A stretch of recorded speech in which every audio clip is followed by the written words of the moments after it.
नमस्कार। आम cooking channel कुकमस्ती को मु आपण मन को बहुत बहुत स्वागत करुछि। आज मु आपण मन का पई नै के आसी समस्तंक अति प्रिय पूर दिया काकरा पिठारे रेसिपी। थरे आपण माने ए प्रोसेस रे बनी की देखंतु तो बहुत ही स्वादिष्ट लगिबो खाइबा पई आ बहुत ही नरम रेडी हबो काकरा पिठा। तो आपण माने वीडियो को प्रथम रु शेष पर्यंत देखंतु आ ए प्रोसेस रे आपण माने थरे बने किना पूरे परिवार एन्जॉय करंतु। आशा करी आपण मानक ये स्वादिष्ट काकरा पिठार रेसिपी निहाती भाव पसंद हेबो। आज सुजी काकरार पिठा रेसिपी आपण मानक टिक्की भी जदि पसंद हेले लाइक शेयर कमेंट तो निहाती करिवे। चैनल जदि नुआ ताहले कुकमस्ती चैनल को सब्सक्राइब करबा पई जमारू भूलिबेनी। ताहले एबे डेरी काहेकि चलंतु आज स्वादिष्ट काकरा पिठार रेसिपी आरंभ करबा। तो एबे मु गैस सेट को पळे आसीछि। काकरा पिठा पई प्रथमे जंतुणी तैयारी करि परिबे नहले तो आपण माने पूरा मध्य तैयारी करि परिबे। तो एठी मु जंतुणी प्रथमे तैयारी करि दउछि। ता पई एठी कढ़ई नै जाइछि। फ्लेम को रखि देइछि पूरा लो फ्लेम रे। 3 कप आ अधा मु एठी पानी दे दउछि। आ मने रखिबे आपण माने घरे थिबा जे कोनोसी गिलास कप गिना आपण माने सेट करिकि नै जिबे। तो एठी मु दे देछि 3 कप भर्ती करिकि आ अधा कप एठी पानी दे देछि। पानी दे सारिला परे एठी मु स्वाद अनुसार टिके लूण दे दउछि।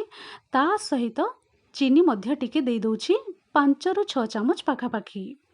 आपण माने टिके मिक्स करिकि टेस्ट करि देबे। जदि लूण कि चीनी टिके कम लागे आपण मानको ताहले आपण माने टिके ऐड करि परिबे। लूण चीनी दे सारिला परे एबे मु एठी दे दउछि पान मधुरी दे दउछि। काकरा पिठारे आपण माने निहाती भाबरे पान मधुरी मध्य ऐड करि परिबे। बहुत ही बढ़िया लागिबो खाइबा बेले। तो एठी लूण चीनी पान मधुरी को दे सारिला परे एबे आमे मिसेई देबा। मिसेई दे सारिला परे एबे मु फ्लेम को रखि दउछि मीडियम फ्लेम रे। आ मीडियम फ्लेम रे रखि दे सारिला परे पानी को एबे आमे फुटिबा पई छाडी देबा। 4 रु 5 मिनिट पाखा पाखी हे जाइछि। आ एठी मु मीडियम फ्लेम रे रखि देइथिली। आ पानीटा भल भाबरे फुटी जाइछि। तो एबे मु लो टू मीडियम मझिरे रखि दउछि फ्लेम को। तो एबे आमे एठी कोन करिबा सुजी ऐड करि दबा। तो एठी मु आपण मानकु देखै दउछि काकरा पिठा पई आपण माने छोटो दाना वाला सुजीटा यूज करिवे। ताहेले काकरा पिठा बहुत ही सॉफ्ट रेडी हेबो आ खाइबा पई भी बढ़िया लागिबो। जदि आपण मानक पाखरे अवेलेबल अछि ताहेले आपण माने छोटो दाना वाला सुजी यूज करिवे। तो एबे आमे गोटे हातरे सुजीटा ऐड करिबा आ गोटे हातरे आमे पातियाटा धरिबा। तो एहीपरि भाबरे सुजी को गोटे हातरे ऐड करिकि भल भाबरे आमे मिक्स करिबा। जो कप रे मु पानी नैथिली सेई सेम कप रे सुजी मध्य नै जाइछि। तो टोटल एठी मु 2 कप सुजी ऐड करि दैछि। सुजी दे सारिला परे एबे आमे भल भाबरे मिसेई देबा। फ्लेम को मु रखि दैछि लो टू मीडियम मझिरे। तो भल भाबरे एमती घांटी घांटी की मिसेई की पूरा सॉफ्ट डो आमे रेडी करि देबा। तो एठी आहुरी 3 रु 4 मिनिट पाखा पाखी हे जाइछि।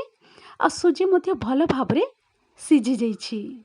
तो आहुरी 2 रु 3 मिनिट पाखा पाखी मु लो टू मीडियम मझिरे रखिकी फ्लेम को एमती भल भाबरे मिसेई दैछि। तो एठी देखि पारुथिबे आ पूरा पूरी सॉफ्ट डो रेडी हे जाइछि। एही परि भाबरे आपण माने भी टिके पेशेंस रखिकी भल भाबरे मिसेई देबे। तो एठी ना एबे पूरा पूरी जंतुणीटा रेडी हे जाइछि। तो एबे आमे कोन करिबा फ्लेम को पूरा पूरी ऑफ करि दबा। फ्लेम को ऑफ करि दे सारिला परे आमे कवर देकी टिके हल्का उषुम हेबा पई साइड करिकि आमे रखि देबा। तो आहुरी 2 रु 3 मिनिट पाखा पाखी मु लो टू मीडियम मझिरे रखिकी फ्लेम को एमती भल भाबरे मिसेई दैछि। तो एठी देखि पारुथिबे आ पूरा पूरी सॉफ्ट डो रेडी हे जाइछि। एही परि भाबरे आपण माने भी टिके पेशेंस रखिकी भल भाबरे मिसेई देबे। तो एठी ना एबे पूरा पूरी जंतुणीटा रेडी हे जाइछि। तो एबे आमे कोन करिबा फ्लेम को पूरा पूरी ऑफ करि दबा। फ्लेम को ऑफ करि दे सारिला परे आमे कवर देकी टिके हल्का उषुम हेबा पई साइड करिकि आमे रखि देबा।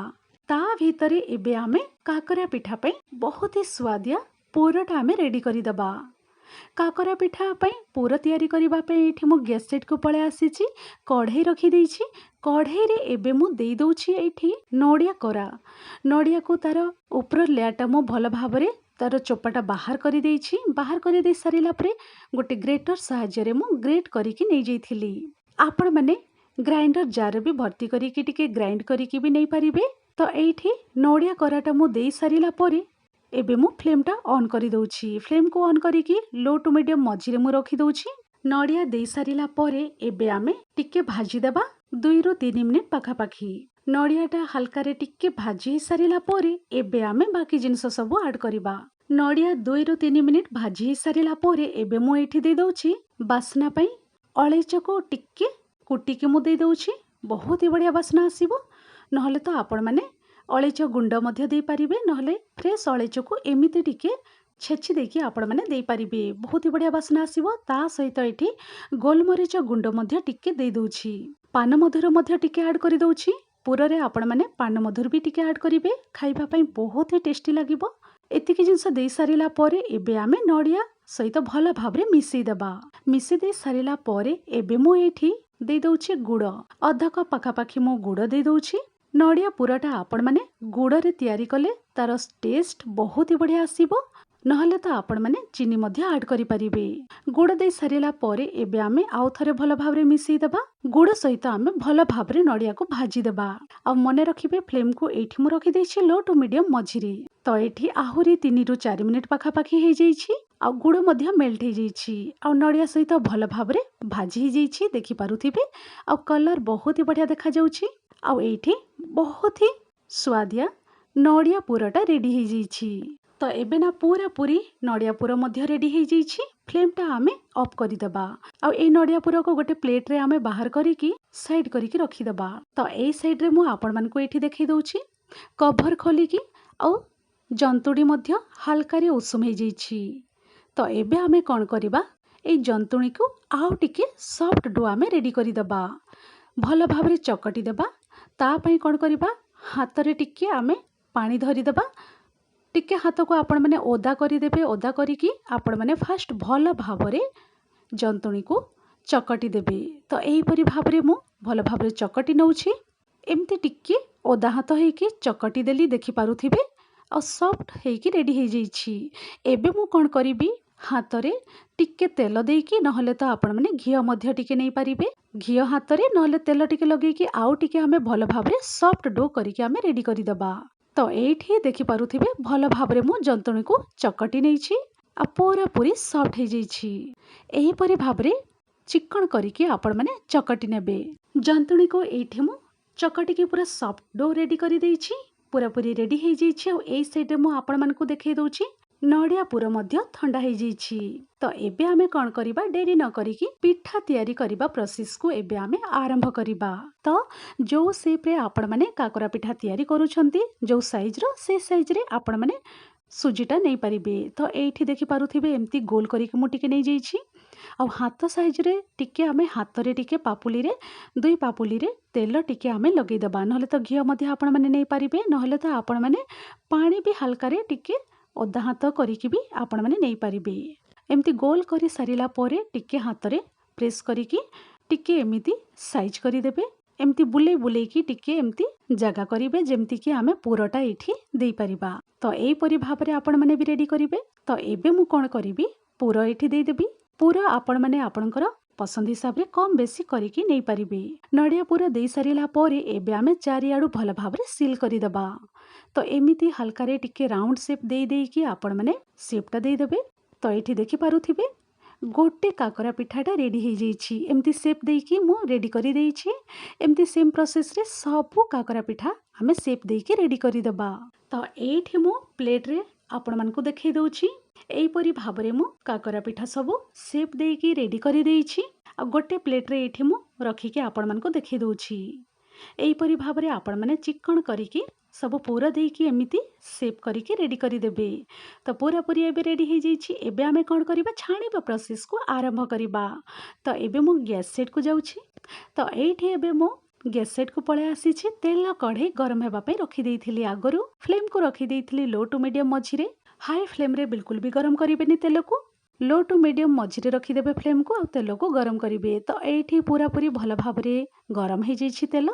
ତ ଏବେ ମୁଁ ଏଇଠି ଦେଇଦେଉଛି କାକରା ପିଠା ସବୁ। ତ ଆପଣମାନେ କେୟାରଫୁଲି ଗୋଟେ ଗୋଟେ କରିକି ଆରାମରେ ଆପଣମାନେ ତେଲରେ ଡ୍ରପ୍ କରିବେ। ତ କଢ଼େଇରେ ଯେତିକି ପିଠା ଧରି ପାରୁଥିବ ସେତିକି ଆପଣମାନେ ଦେବେ। ତ ଏଇଠି ମୁଁ ଦେଇଦେଇଛି କାକରା ପିଠା ସବୁ। ଆଉ ଆମେ 3 ରୁ 4 ମିନିଟ୍ ପାଖାପାଖି ମିଡ଼ିୟମ୍ ଫ୍ଲେମ୍ରେ ରଖିକି ଆମେ ଏମିତି ଛାଣି ହେବା ପାଇଁ ଟିକେ ଆମେ ଛାଡ଼ିଦେବା। 3 ରୁ 4 ମିନିଟ୍ ହେଇଯାଇଛି। 3 ରୁ 4 ମିନିଟ୍ ପରେ ଆପଣମାନେ ଏମିତି ଓଲଟା ପଲଟା କରିଦେବେ।